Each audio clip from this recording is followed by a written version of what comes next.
Welcome to Excel Beyond Boundaries, episode 6 with Brendan Walsh. I'm honored to have him as a guest today. He is a professor and a poet, and also on the other side, he is a powerlifter and a strongman, so the intellectual side and the athletic side. I'm very interested in strength, so it's going to be an interesting podcast today as well. So, first, before we get started, I wanted to ask Brendan, what is your why? What is your fundamental reason for training? Oh, that's I know it's it's a deep one to changed. throw at you. Yeah, I mean, like everybody. I've been doing this for like over 20 years now, 21 years, something like that. At first, it was I wanted to lose weight, right? I grew up as I don't know, kind of like a chubby kid, a theater kid. I liked sports and stuff, but I think I was really self-conscious about my appearance. So the first thing was like running, trying to get in better shape, not really knowing what I was doing. Now it's about having fun. My why is seriously just about the pleasure and enjoyment that I get from lifting and training with my friends or by myself, but the days that I'm training with my friends are the best. I love competing in powerlifting and strongman because I think it's fun. It really comes down to like I think this stuff is super fun and I don't want to stop doing it until they put me in the ground. So it's all for fun right now. I have nothing beyond like I find a lot of joy in lifting stuff and pushing myself, and my wife makes fun of me because I have a lot of joy in like the pain and the struggle of it. I really find that to be quite fun and enjoyable, which I think is probably most of us that do this. People do things for, I don't know, fighting the anger that they have, like to find a healthy outlet. I don't have too much anger. I just have a desire to enjoy being in my physical body, and I find the most enjoyment right now and for the past 10 years from strongman and powerlifting. I like that. That's a powerful why in itself, and it is interesting how it changes, how there's different periods where that can kind of fluctuate a little bit. And I do have to say, I remember I met you at the strongman competition in Davenport, Florida's and strongest man. Yeah, yes, and the weights were so heavy, and super heavy. you did amazing. You got second place in our weight class. Yeah, second or third. There were some really strong dudes there that day. But yeah, I remember meeting you, and that was a super fun show, right? And you came in not ever doing that before, right? That was your first show. I think it was my first. Previously, I had done amateur, but it was my first one. I kind of jumped into it, but I didn't. A lot of fun, but I didn't realize the weights were so heavy. The That's heaviest, like a crazy show man. to do for your first open competition because I know Alan does the heaviest weights in Florida and he's like very proud of that. And that show, like, I've only done it twice, but it crushes you. Man, I couldn't believe it. And you killed it though. What was, not to jump around too much, but what are your lifts that you're most proud of currently, or your personal record for strongman? For strongman, my favorite competition ever, there's a few. I've done now like 12 strongman shows or something. Wow. My favorite competition ever was Miami's Baddest in 2019. I got second, but the MDLP, the guy who runs it from Battle Axe Gym in Kendall in Miami, he always has this thing called the burden run, which is it was 90 seconds, which is way too long in strongman because that's like 90 seconds of maximum effort. And it was two keg carries. One of the kegs was like 225, the other was 250, and then a 245 per hand farmer's walk. And both of them were like 50 feet there, 50 feet back. You had 90 seconds to complete all of it. Wow. And that was the hardest I'd ever trained for an event, the most exhausted and fatigued I've ever felt. And I think I finished it or I got like a step from finishing it, and the feeling that I got from knowing that all of like the 12 weeks of effort that I put in and all of that suffering, that pain resulted in that outcome for that one event was my favorite thing. The best feeling I've ever had in strongman. That's cool. And it is so symbolic of life, right? Where you train for something and then you see the outcome. You get in what you put in. You get out what you put in. That's all this shit. I mean, that's another reason why lifting or any fitness pursuit really, it's the most satisfying and like true result that you can get. With a lot of the stuff we do with work or whatever, there's this process of, am I really getting out all that I'm putting in? And that might be reflected through whatever paychecks or satisfaction.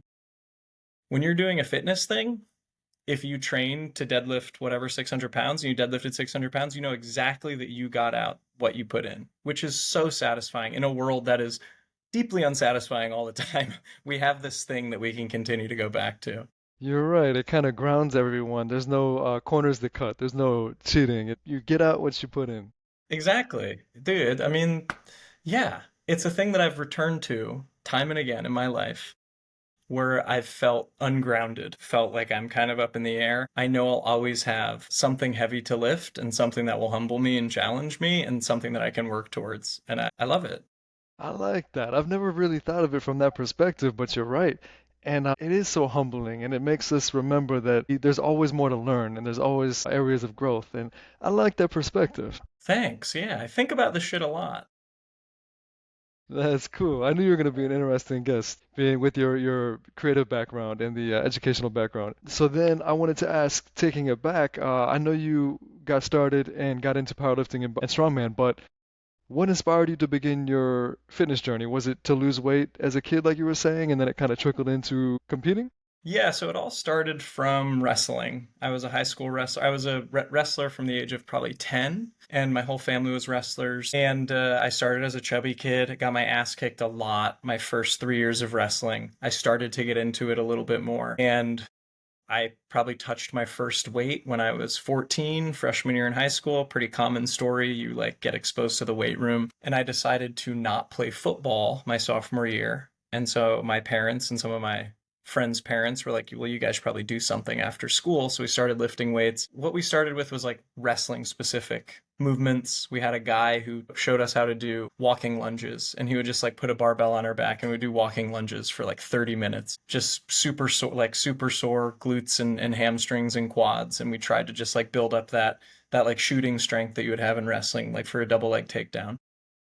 Didn't really train much upper body. We just did like push-ups, pull-ups, and walking lunges for probably like 2 years until I branched out in my parents' basement. I grew up in Connecticut, so we have basements up there. You know, there's no basements in Florida, but and started progressing with standard stuff, benching, deadlifting, and from there, once wrestling was over, I needed a new pursuit for my anxious energy, all this like intensity that I have, and lifting in college, and it's just progressed since there. It's just like an outlet for my energy, something physical that I can contrast with all the intellectual stuff that I do for work and for my writing and stuff.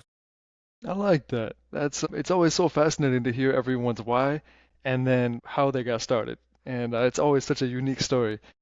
That's interesting. Yeah, it's all from wrestling pretty much. I was very envious of the when you would wrestle a dude in high school. I wrestled at 160, which is really small looking back, but the 160 guys were like, you know, kind of, I guess, bigger guys on the high school wrestling team, sort of middleweight. And some of these kids that I wrestled were so jacked, like 16-year-olds that just had biceps and pecs and like traps and stuff, which I didn't have. I was like a really skinny one. I always wanted to build that. And probably until I was in my mid 20s, could I actually kind of get the musculature that was necessary to be as strong as I wanted to be. So there's like a ton of missteps in there, a ton of dieting issues, cutting weight for wrestling really ruins your ability to put on muscle properly. Didn't know what hypertrophy was in any real way. So I I think if I had like a dedicated strength coach and program in high school, I probably would have progressed even more. And looking back on that, I wish that there was someone there that could have taught me that sort of thing.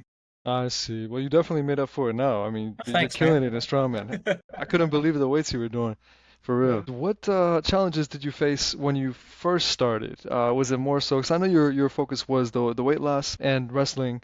Did you have any challenges early on? Challenges were in like program hopping.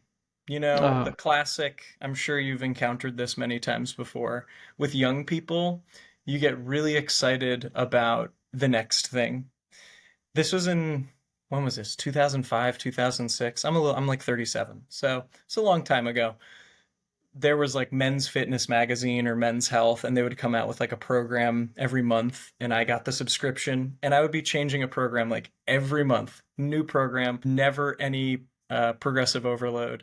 So my progression was always held back by the fact that I was Now I'm going to do like the t-shirt body workout, and then I'm going to do the, whatever Arnold Schwarzenegger type workout there was. And I wish that I had done something simple like a 5-3-1, just progressed with the big three. That would have made a huge difference and probably allowed me to progress. And as I said before, the diet thing.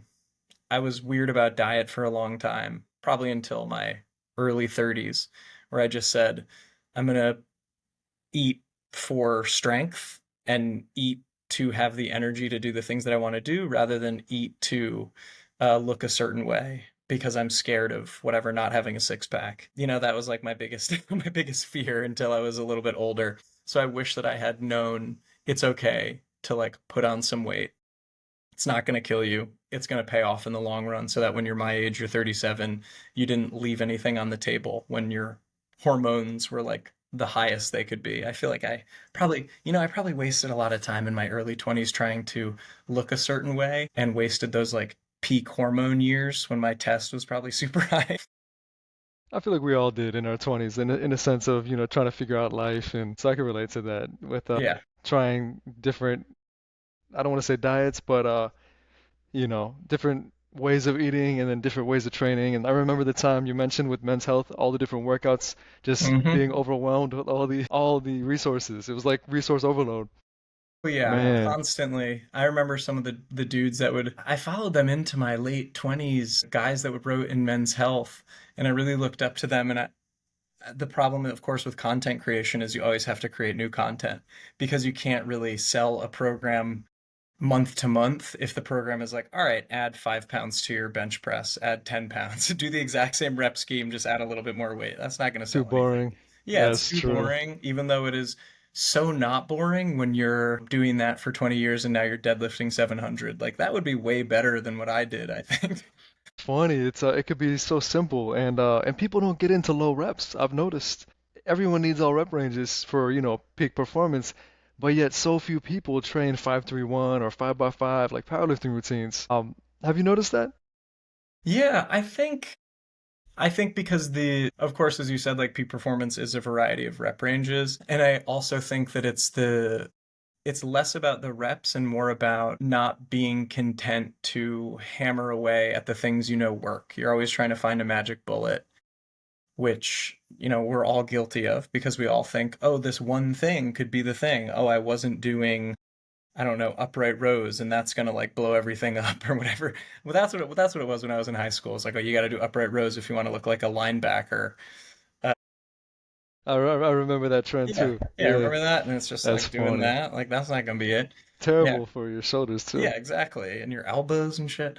So yeah, for me, it's the the things that I messed up on, the things that I regret, and I don't regret any of it really, but is not taking that time when I was younger, doing too many things, setting a lot of different goals that maybe were counterintuitive.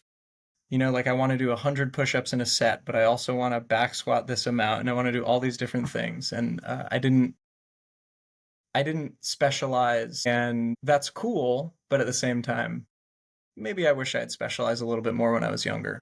I know what you mean. I completely relate. So it sounds like you got into cross training at an early age, sort of with the, I don't want to say shiny object syndrome, but in a sense, A was little that bit, more yeah. so? A little Because bit. that's how it was for me too. It was like, yeah, I wanted to try this training style, but it ultimately ended up being cross training. But if you break down the components, like you said, and just focus and then level up and then shift gears and level up, I know what you mean, but Yeah, like dedicated training blocks as opposed to, oh, I like this thing now as and this thing now, rather than like, all right, 3 months I'm going to focus on hypertrophy, 3 months I'm going to focus on endurance, 3 months I'm going to focus on strength. It was never that smart. It was more just like, I saw a guy and he did 100 push-ups in one set. That's what I'm going to do now. It wasn't, that's funny. it wasn't intelligent, but At least you had the motivation to do that, though. I never stopped. Yeah, I never stopped doing it, which I guess is my strength is like dedication, and I have this ability to see things through to the end that I know is difficult for a lot of people. Yeah, I was gonna say that, especially at a young age, and that actually segues into our next question. perfectly. What is your advice for those struggling with either self-doubt or lack of motivation? That's really tough because self-doubt is something that I still have now, not in terms of training or anything like that, but we all experience self-doubt in areas of our lives. And I think mindfulness, I don't want to say a word that everybody says, but mindfulness, focusing on the enjoyment of the struggle itself is a way to take your ego out of it. To be like, I'm going to do this thing because I enjoy this thing. It doesn't matter what my numbers are. It doesn't matter what other people think of it. It matters, do I like this thing? Because if you don't like it, I don't know. I don't think you should do it. This is I something like we that. choose to do, right? Why would I do something that I don't want to do? That is something that my younger self often did. Like, oh, I'm going to do this thing because I have to. I'm going to do this thing because this will make me look the way that I think other people want me to look, as opposed to doing the thing that I like doing. So in terms of self-doubt, I think it's just take your ego out of it for a second and realize. Oh, no worries. It's all good. I can always edit that out. I think you're good. Yeah, we're still. It says it's still recording. It says recording on my side. I think we're good. Okay. Yeah, of course. I can always. Yeah, let's see what happens. All right, There we go. cool, Perfect. And yeah, I can always fix that. Yeah, no worries at sweet. all. The that was a great point you were making. No, so you were saying that to take your ego out of it, and if you don't enjoy it, you don't necessarily need as much motivation because if you don't enjoy it, you shouldn't be doing it in I a kind of feel sense. that way. I do think that we have a finite amount of time on this earth, and why would we spend it doing something we don't like doing? So for us, we've competed in strength sports before. For someone else, it might be Zumba classes. If you like Zumba, do some Zumba. Why not? That's fun. Like if you like that. I don't think that people should feel compelled to engage in like fitness stuff that they don't love. I don't like running. I'm not gonna run. Just not gonna do it. I'll go for walks. There's other ways to hit cardiovascular endurance that aren't things that I hate. Obviously, there are maybe holes, gaps in your training that need to be filled by maybe little exercises that you don't necessarily love, but it might contribute to the bigger squat that you want or the bigger deadlift that you want. In which case, yeah, do a little bit of those things that you might not love, but don't do something that you hate because you think that it's the thing that other people might want you to do. I think that with like strongman and powerlifting, if you start not liking it, if you start not liking the training, you don't really like the competing, ask yourself why you're doing it. Maybe it's time to do something different. I like that. No, very practical, and that makes sense. It's very simple but real because it's not sustainable if they don't truly enjoy it. Yeah, yeah. I like that. Sustainability is huge. I think that's the biggest thing. That's why I've been doing this for so long. As I said, it's because I like it. It's not because I think that I'm going to reach the pinnacle of powerlifting or strongman. I'm not. It's not going to happen. I just really like it. So don't do something that you don't like when we have to do so many things that we don't like already in this world. Why add another It's thing on true. there? Because you feel like you have to do it. I like that. No, that's a great point. What would you say that what is one thing you're most proud of along your fitness journey? I think there are a few things. One of them that I'm becoming more proud of now is the community that we've cultivated at the gym where I train. Only on Saturdays because the only time I can get there, but Margate Barbell is where I train for powerlifting and strongman. And the owner, Ryan Taylor, and one of the trainers there, Vinny, who is my coach, my good friend Steph, started powerlifting and lost a bunch of weight and became really strong and much more mobile. That community is the thing that I'm really proud of right now, more so than personal achievements. Although 2 or 3 years ago, I competed in 3 different strength sports in a single year, which it's not like the craziest thing in the world, but I was really proud of that because it was a weird goal that I set out. And so in February of, I think it was 2022, I did a Highland Games competition, my first ever Highland Games, which was really Nice. fun. You wear a kilt, you throw some rocks, you throw some weights. Have you done one before? No, no, but I'm good friends with Yeah, Steve yeah, of Coyne, course. and he was doing that, and I remember it looked Yeah, epic. I mean, Steve is a much stronger guy than I am, and like Steve has done even more than 3 competitions in one year. I've done multiple strongman competitions in a year, but never 3 different sports. So I think then I did a strongman show that actually Steve ran that August. I did a strongman show, and then I did a powerlifting meet at the end of the year, which I called the Triple Crown: 3 strength sports one year, and I was really proud of that just because it kind of shows us that strength is adaptable. If you're strong enough, you can do a bunch of different things with that strength. I think people might look at it as limit, like, oh, you can do this thing, you can pick up a barbell, but can you do anything else? I want it to be like, yeah, I can throw stuff, I can do more endurance-based strongman things, I can pick up a lot of weird objects, and I can also pick up some barbells. I think that's super fun. I love the way that strength is applicable beyond just the standard gym stuff, right? I love that. That's an amazing answer because you had the static, the dynamic, and the functional, and so it's so symbolic. It shows the how useful that strength Yeah. is.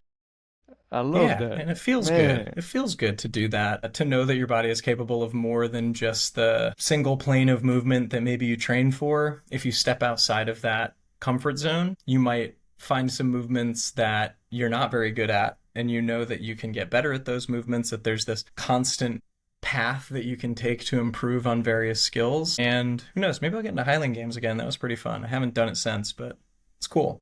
it looked epic. Man, there's some cool competitions It's out there for weird too, sure. which I like weird strength stuff. Like that's why strongman is always fun because every competition is different. Every competition is going to stress you in different ways. You'll get really good at movements that you didn't think you'd ever have to do in your life. Like keg press is something I had to do for a competition once. And so I went from not knowing how to press a keg to pressing like a 200-pound keg. And it's just like that progress that you can make because you're learning a new movement is exciting.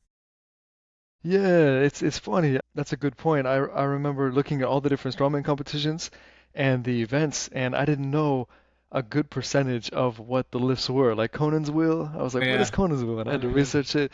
And then there was something with some kind of like a cross hold or Yeah, something. I sure. can't Yeah, remember. yeah. And there's so many creative lifts, and you're right. It's such an interesting sport. Which is why it's the most fun for me and the coolest is because every competition is going to stress a variety of different uh, like strengths. And so a person who's less statically strong like me, like I could never deadlift or press with the best of the people in my weight class whenever I competed in Florida. But I knew that I could like probably move faster. I've got some great farmers, really good farmers walk. So I knew that like there are ways for me to make up these deficiencies that I have in my static strength in some other events. So you're never like ruled out just because you might not be the strongest guy with a barbell. True, true. There's so many factors. That's very true. Do you have any pre-workout rituals or lucky charms? I mean, I love coffee. I drink a lot of coffee. It used to be different. I used to get really hyped on a drive to the gym where I'd listen to intense music the whole time, whatever music I was really into at the moment, and slam a pre-workout, get into the gym, like be pissed off by the time I got in there. Now I probably listen to a podcast for the first 20, 30 minutes of my workout, like as I'm easing into it, and then I'll switch into playing some like I really listen to British drill rap now. I'm really into it. I don't know why. Yeah, I don't know Really? why. It's weird. I love it. Huh. That's I really funny. enjoy I it. want to check that Yeah. out.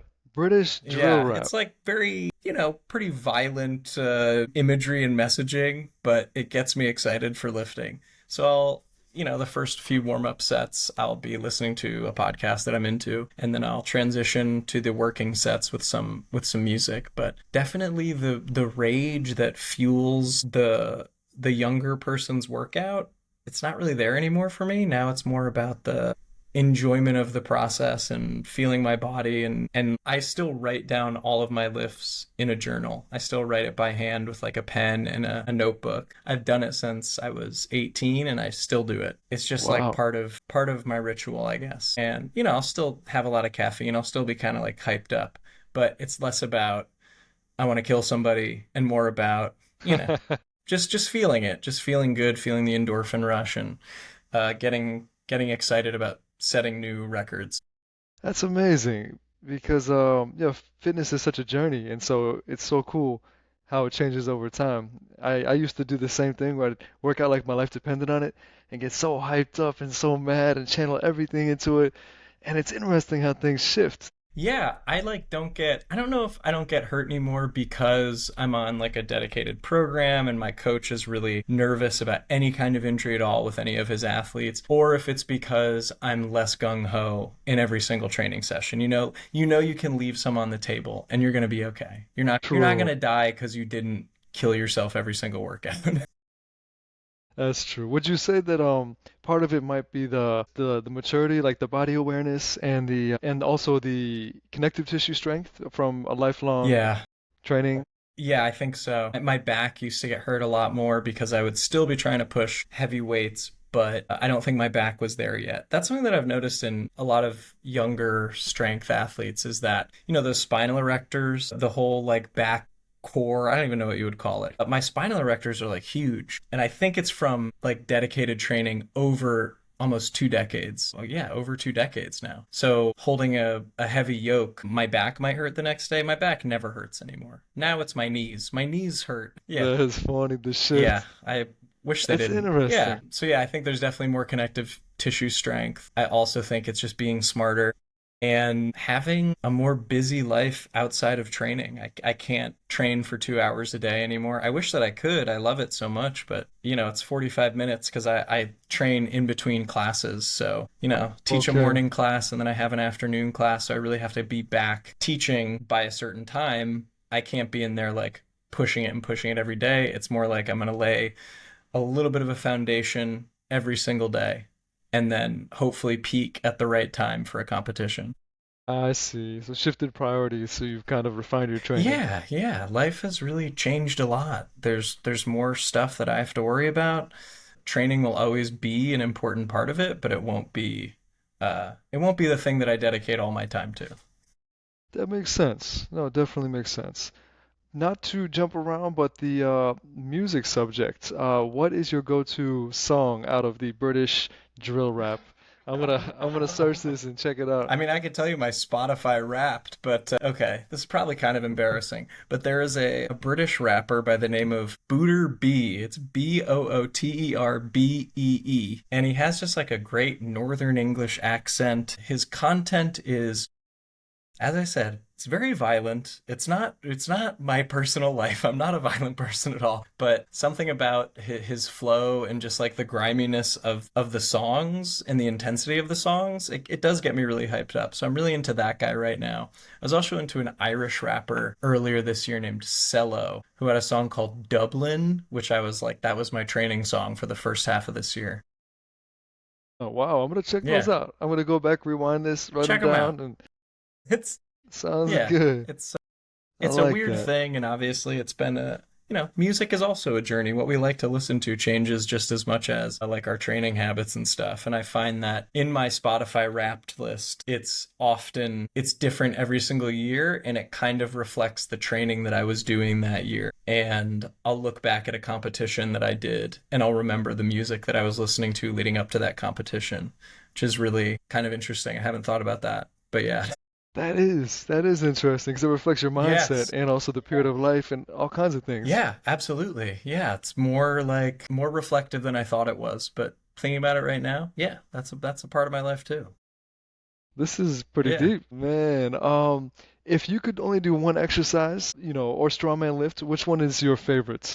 Well, okay, so I did a strongman show in April of this year, 2024, but I've been really into the powerlifting thing um more than I thought I would be. I think because my friends at the gym are powerlifting more than they're doing strongman. So this is going to be two parts. Strongman, my favorite lift is the farmer's walk. Absolutely love a Really? farmer's walk. I'm good at it, so I think that's part of the reason why I like it. I also think it's a pretty cool way to develop a bunch of different kinds of strength. Like the grip is there because, you're holding two heavy things, but at the same time, it's hitting your legs, your back, your core, your traps will get really big if you're just doing farmer's walk all the time. And it's helped my deadlift a lot. There was a time where I would drop a deadlift, like I would be worried about my grip in a deadlift. I haven't worried about grip in deadlift since I got really good at farmer's walks. Probably the past 4 years, I've Nice. never thought for a second my grip would fail on a deadlift. That's never going to be my weakness because I love farmers and do them relatively frequently. I also love Atlas stones just because of how cool they are. Oh, They're so that's a fun. tough They're so one. cool. But I gotta go farmers. And for powerlifting, it is the deadlift. Love a deadlift. So fun. It is just like farmer's walk. It's pretty primal. You're picking something up. And I like I like that simplicity. And it, unlike squats and bench where I feel pretty deficient, I feel pretty strong at deadlifting. I think my body is made for deadlifting more so than bench and squats. I'm pretty gangly. My arms and legs are long, so like doesn't, squats and bench, it doesn't feel like I'm ever going to be that great at them. I can be okay at them, but that Yeah, deadlift is like the part where I'm excited. At the end of a powerlifting meet when I know it's deadlift time, it's like all the pressure is gone and now I can just like really have fun. definitely. And I feel like that's a part of the journey where everyone finds what their body is best at. Yeah.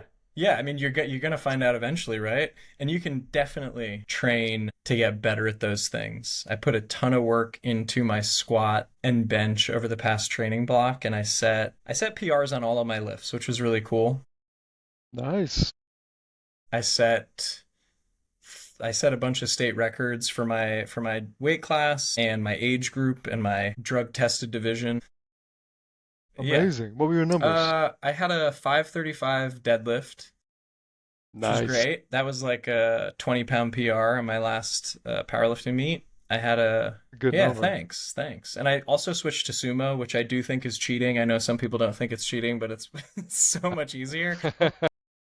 I don't think it's as good of an exercise. I think that conventional deadlift is still the better deadlift to do. But if Much you wanna harder. pull a little bit better and you have a body type like mine with really long arms and legs, sumo's great. You can pull a lot more weight. And my squat was 430, which was huge PR Nice. for me. I think my last squat was a 390 before I did this past Wow. meet. So huge PR. Big Yeah, jump. big jump. And I dedicated a lot of time to it. So my knees were achy as fuck for the past 6 weeks of the prep, but I think it was totally worth it. I had a lot of fun, like being better at squatting, learning how to squat. I probably have 500 in my future in the next couple years if I dedicate, which would be a great goal. And then my Yeah. bench was like 300, which is Nice. not very, it's fine. It's fine. There's room to grow.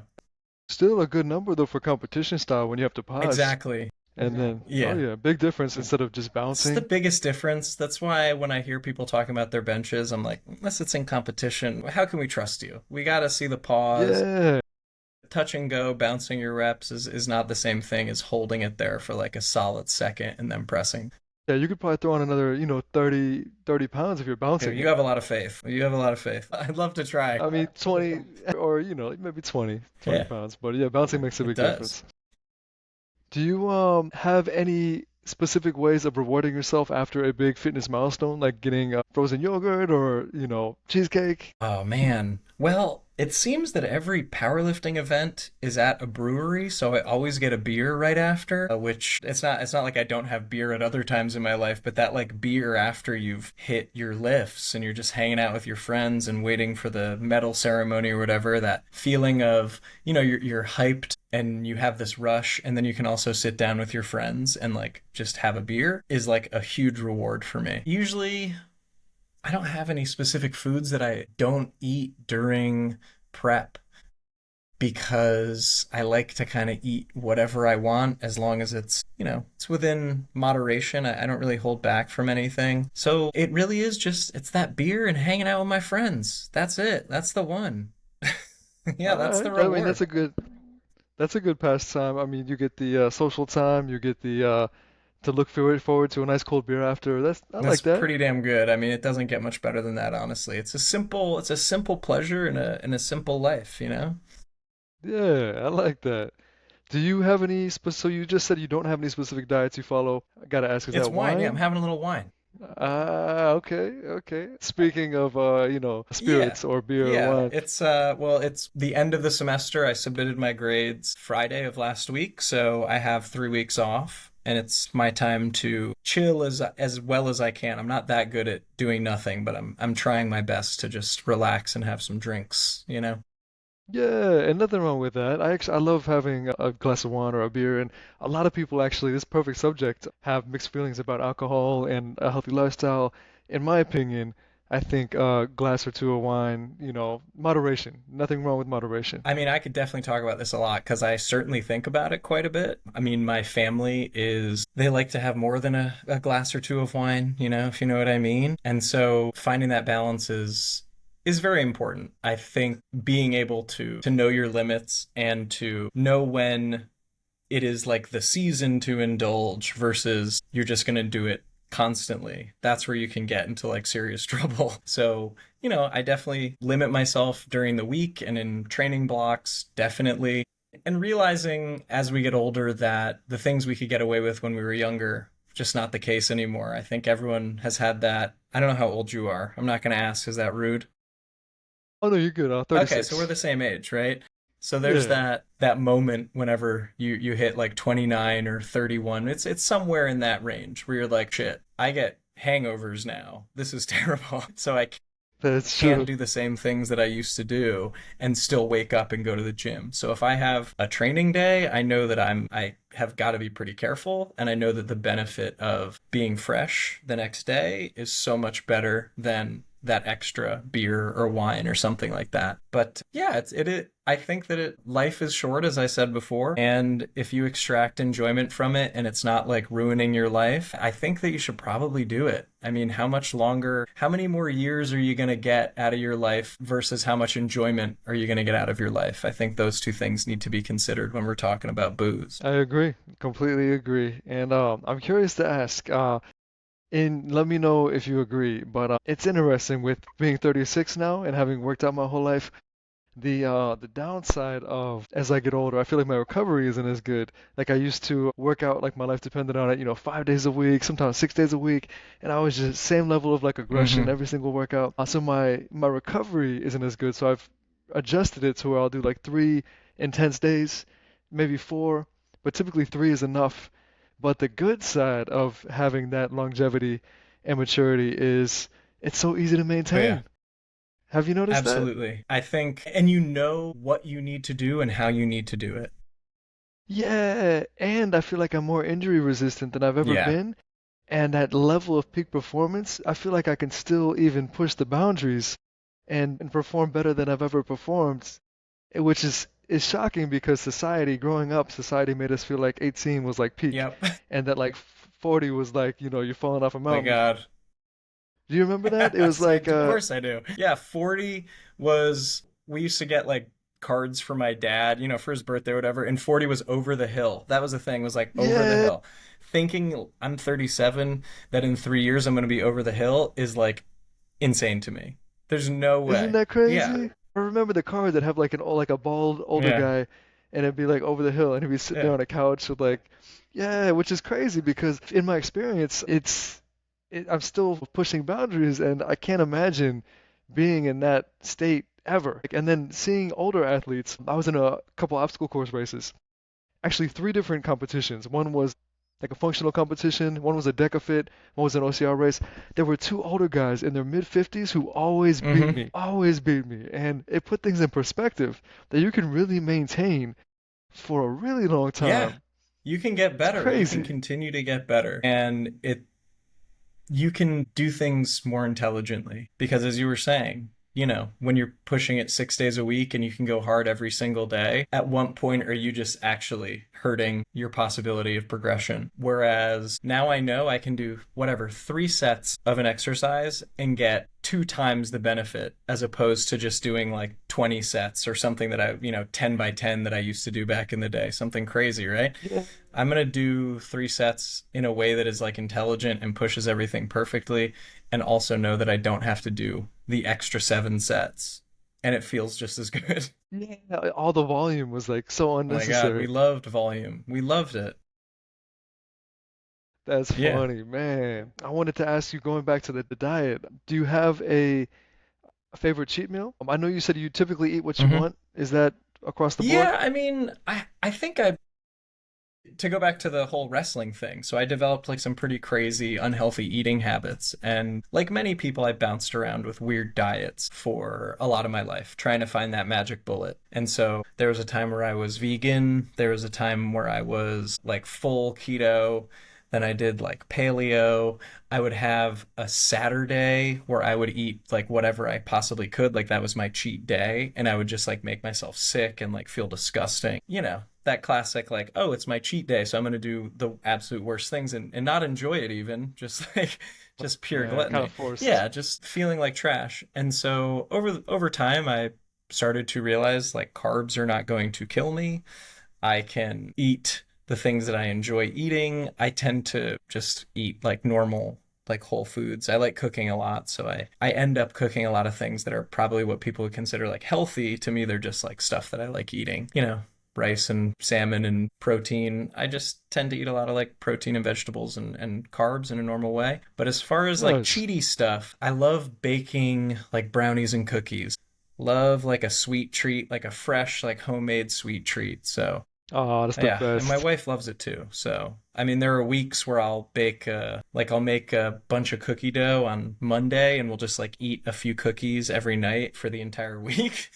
I tried to like do not do that this week because we're about to go into Christmas and it's like, well, we're probably gonna eat enough like that, during Christmas. But Yeah. yeah, my favorite like cheaty thing to eat is always gonna be sweet treats because I feel like I get a lot of joy and satisfaction out of my like normal regular food that I eat, but I don't necessarily give myself too many opportunities to just eat a ton of brownies or cookies or cake or something like that. I see. I mean, it sounds like you've got a pretty nice balance across the board with, training, lifestyle, diet, pretty well Oh, balanced. thanks. I mean, it took time. I think it took my whole life, really, to get to a point where it's okay. I mean, just even this year, my coach and I decided that I wouldn't try to make a specific weight class for my powerlifting meet. It was, what was it, 2 or 3 weeks ago? Usually I would compete at 181 for powerlifting or 175. Like the competition that we did at World Florida Strongest Man was 175, right? So I had to cut weight for that because I'm a natural like 185 or so. And so every competition I do just like a mini cut before weigh-ins so that I could make the specific weight class. And I never really thought that it was hindering my performance, but the outcome of this past powerlifting meet makes me think that it probably did hinder my performance because I set a bunch of PRs. I didn't even think about a cut.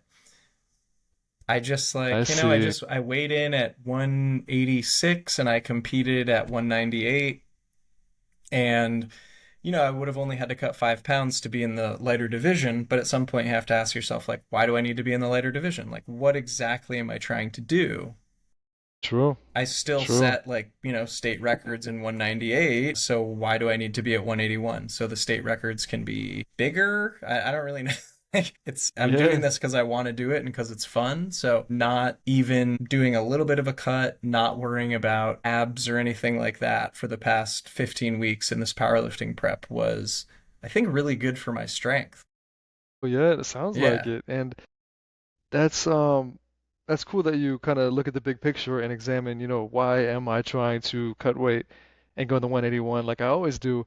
Why not just let things unfold? Yeah, and that was definitely the help of my coach too, and like my wife. Like people just saying like you don't need to do this if it's not going to give you any real benefit. It's not like my life depends on it. I'm not going to win any money from this. Like I'm doing this because it's a thing I enjoy. Why add another layer of difficulty or misery in the turn in like cutting weight when I don't have to do that? I can just show up, lift weights, which is what I want to do anyway.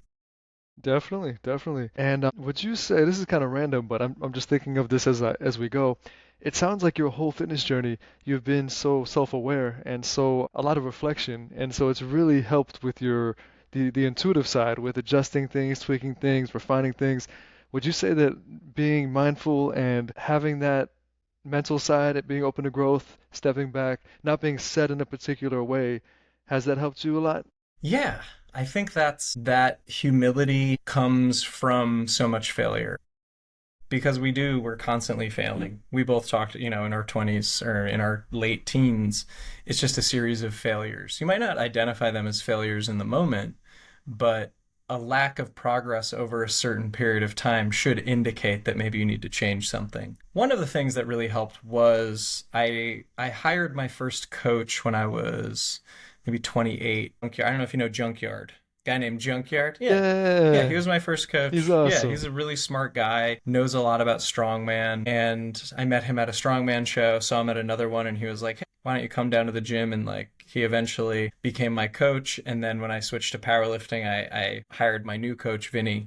And so having these coaches is a really great way to hold back from your worst instincts as a person who lifts weights or competes in whatever you compete in, because a coach can look at things relatively objectively and have you do the things that will make you better, as opposed to the things that will make you kind of like in the moment feel good. Like, oh, I did my 10 sets of 10. Like, I feel good because I feel like I did the thing that I needed to do.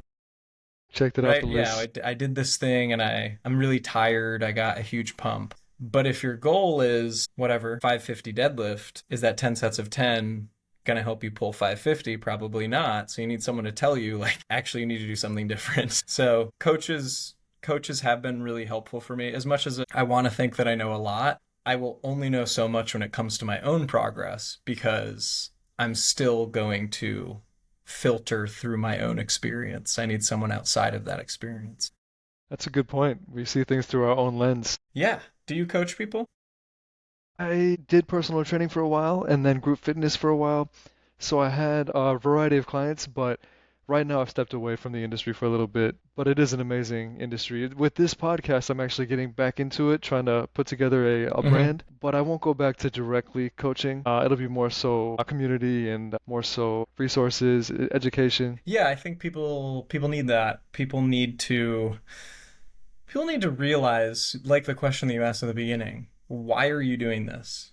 Like, what exactly are you trying to extract from this experience? Because so many people are doing it for superficial reasons, which are fine, right? Superficial reasons, oh, you want to like lose this much weight, or you want to have abs, something like that.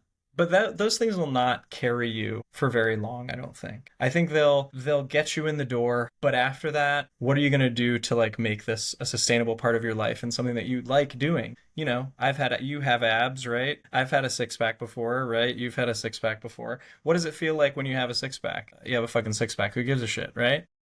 Yeah, yeah. It doesn't change your Doesn't life. change your life at all. You're like, okay, cool. Now I guess I can take a picture of me with my six pack. Like, then what? Then what? If you're not like happy with the things that you're doing, if the things that you have to do to have that six pack or whatever don't make you happy, don't make you feel fulfilled, then your fitness journey or your strength journey is not going to last. You're not going to want to be doing this when you're 70 and your abs are gone. So, what is a thing that you can do into your 70s, 80s, 90s, hopefully, right? Yeah, very well said. They have that deeper ideal for health and wellness to carry you through. And I feel like the ones that fall off the map are often the ones with the shallow Yeah. goals, the shallow reasoning. That's a great Yeah, point. the yo-yo dieting and the yo-yo programming comes from that lack of fulfillment when you're like, oh, I achieved this very specific physique goal, and yet my life is not 100 times better. Oh, I took my shirt off at the beach. Like, how many times are you going to the beach? Is it really helping? No one's actually looking at you. Like, there's so many things. So what can you do to really feel good in your body and like enjoy the movements that you're doing, as opposed to just the few times when you can take your shirt off and feel good about it? I don't know. True, true. A lot of people have the wrong expectations with that shallow goal. That's true. Yeah.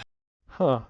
What habits have you built to support your lifestyle and fitness goals? Because I know you're very analytical and self-aware, so the combination of that side.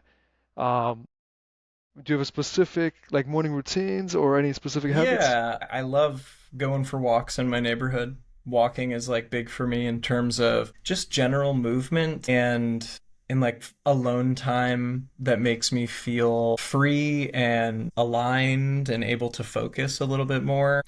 I do have a lot of anxious energy, and that anxious energy needs an outlet. And so obviously lifting is one of them, but like going for walks in the morning is really cool. I go for probably like 2 to 3 walks every day of varying lengths. My neighborhood is really walkable, and we live in Florida, so there's no time where I just can't go outside because the weather's too shitty unless it's a hurricane. So walking is a big one.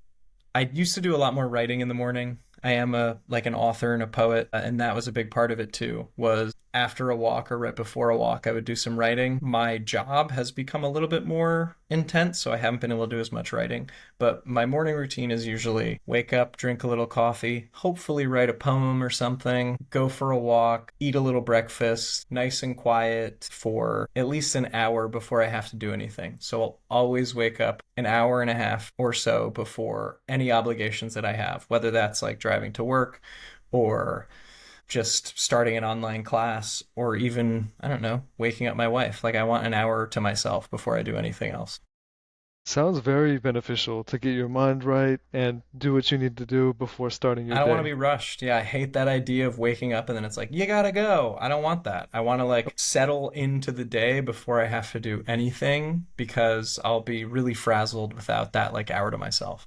I know what you mean. No, that's great, great advice for everyone, honestly. And I'm curious, you said because this podcast is holistic, and so, mental and physical and lifestyle, all of it. When you mentioned the nervous energy, would you say this is fascinating to me because I feel like there's a direct correlation between with highly creative people and that anxious energy that I can't remember the term, but and it seems like most people can't relate to that because everyone's wired so Hmm. differently. But if you're on the spectrum of being highly creative, do you agree with that? Can you relate to Yeah, that? big time. I mean, that's been my whole life really is trying to find an outlet for this anxious energy that I have. Sometimes it's really great. Other times it's just like me kind of pacing around like, oh, like what do I do? So, one of the problems is it's hard for me to relax. One of the benefits is that I have been extremely productive in my life so far. I've done a lot of stuff. I've accomplished quite a bit. I'm not saying that as a brag or a boast or anything. I don't think it's like anything to boast about. It's just like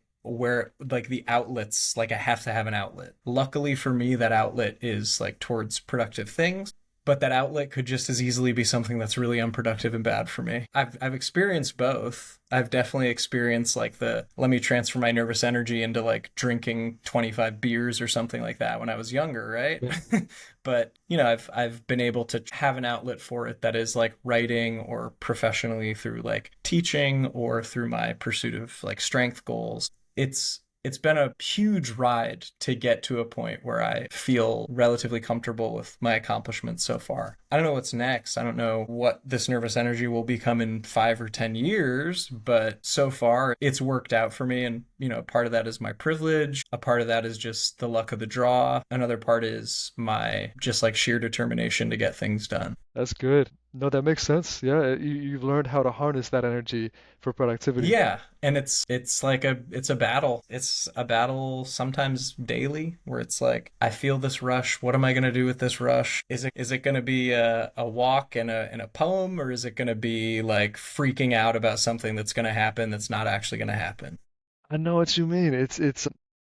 I feel like sometimes my whole life I've been so highly creative, and sometimes it's just all these things in my head at the same time, and I have to filter through, or an amazing idea I have to file away, or write it down. So I have to-do lists Hmm. everywhere, a notebook. I've learned to be organized, but I know what you mean. It can be overwhelming, and a lot of people don't understand that it's almost like debilitating Yes. how it's not just you're thinking one thing at a time. It's like all this chaos, all these things popping into your head, and like being intuitive as well doesn't help.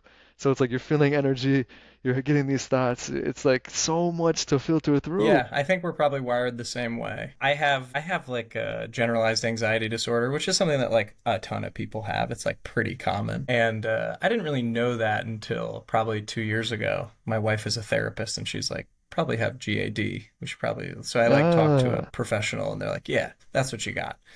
Pretty common. And you might have the same thing. I'm not diagnosing you, but it's yeah, it's probably. in that like hyperactivity it Yeah. can And it it's can suck though. Like it can really make your life miserable if you let it. and then socially sometimes if there's like sometimes social interactions kind of get the best of you because it's like there's too much going on, there's too much energy and you can't I mean, in my Yeah. experience, sometimes it could be not the best first impression when I meet someone, or, if it's in a crowd. Yeah. Typically Yeah. crowd settings. Can you relate to that? Well, actually, I really love a crowd setting. I don't know what my Really? problem is. Yeah, I get more anxious when I'm alone. I love being around Ah, people, and I think it's more because yeah, extroverted. because it's like a filter for my I can like direct my energy at someone and we can have a conversation. Yeah, Interesting. yeah. When I'm alone, it's like, oh shit, like what am I doing with my life? Even if I'm doing perfectly fine, it's still just the fear that I'm doing something wrong, that something is missing. When I can have a conversation like we're having now, it's like, cool. I have stuff to say. This person has stuff to say. We can interact and we can be in like community with one another right now. So I think I crave like community above all else. I see. That's cool though.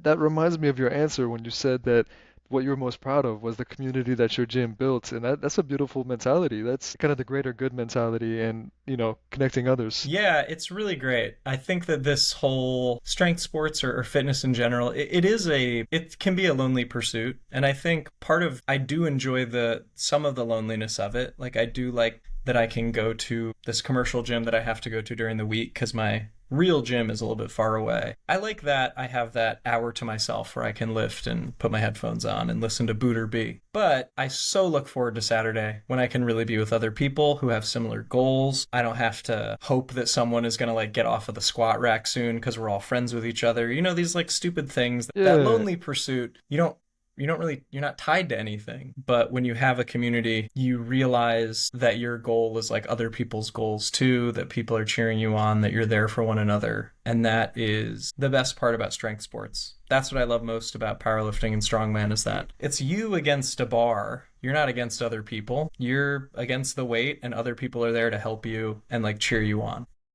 you against you, and then the community to support you all on your individual Yeah. journeys. Yeah, it's the best thing. I like that. Huh. A lot of great perspectives Hey, tonight. thanks, man. I Seriously. appreciate it. Last question is if you could create or would create a specific workout, what would you call it? And generally, what would it be? Like representing your training style. So I keep on saying this thing. It's become my catchphrase at the gym, which is do your best. I think it's kind of funny to contrast when someone is pulling a heavy lift and everyone's like, I can lift it, meh. And I always like to be like, do your best. So it would definitely be called the do your best workout. And I think it would probably be a mixture of the big three powerlifting movements. So it'd probably start with you probably have 3 different days. You'd have like a squat day, a bench day, and a deadlift day. There'd be like a, standard progression, like somewhere in the realm of like 5 or 3 reps for those big lifts, multiple sets. You'd have some kind of assistance move, and then you'd end with like 2 strongman exercises. The functional Yeah, application yeah. of it. Throw some cool like strongman stuff in there. Stuff that is more like reps and endurance based. So a cool thing about strongman that is like a 60-second time limit, as many reps as possible. It's the longest minute of your life. Like, and Yeah. that like tests you in ways mentally and physically that I don't think other sports are really capable of.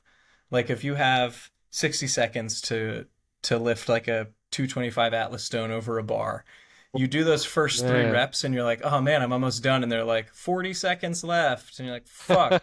It's been 20 seconds. And you can't, like, you can't do another rep. And then you somehow do another rep in the last 10 seconds. So I think combining all of those things into one cohesive program, that'd be really cool just to see like where you end up, how your big lifts change as a result of like strongman application.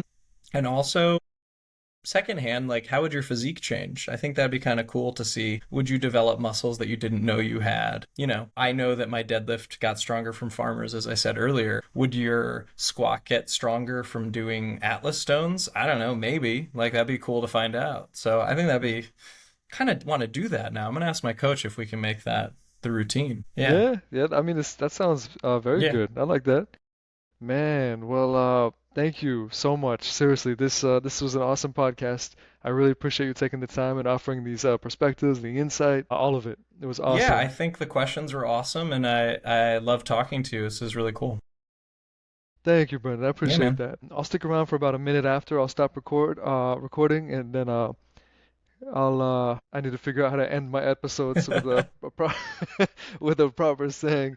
So that concludes episode 6 with Brendan. We will see you next time.